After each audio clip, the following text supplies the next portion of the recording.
I mean, what a movie. What a movie. That's really all I can say.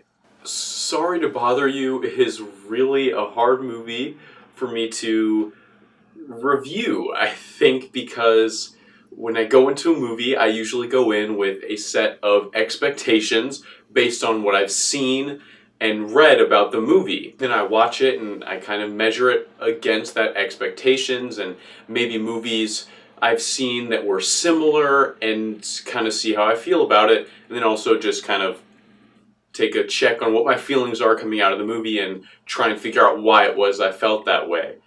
But walking out of this movie, I didn't really have any overwhelming emotions to take note of. And I don't really feel there are any other movies I've seen that I can compare it to. And the movie that I expected based on the trailers was not the movie that I got.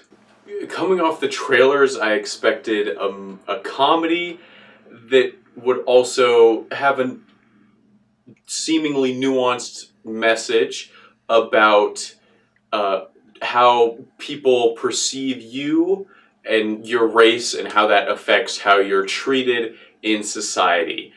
And that was the case for an extent of the film. The first half or three-quarters of the film, that's more or less what it's about, and I also got some themes around how success affects you, and that tied into how you are perceived by others. And then in the last quarter of the film, things kind of took a turn for the crazier. And then it went against its expectations. It would be unfair for me to judge it poorly for that, because it clearly just wanted to go in a different direction, and I think that's okay.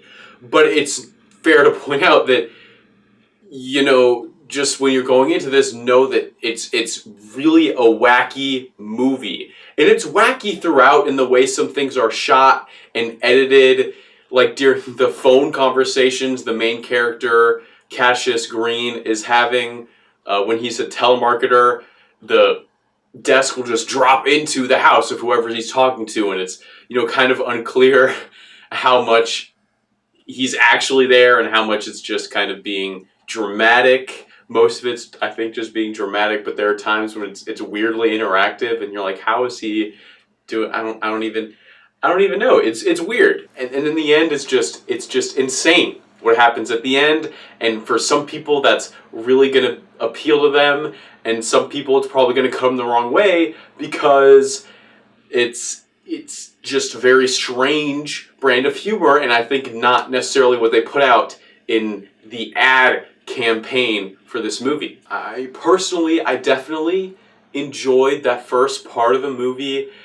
There were a lot of lines I thought were funny, and the situations were entertaining.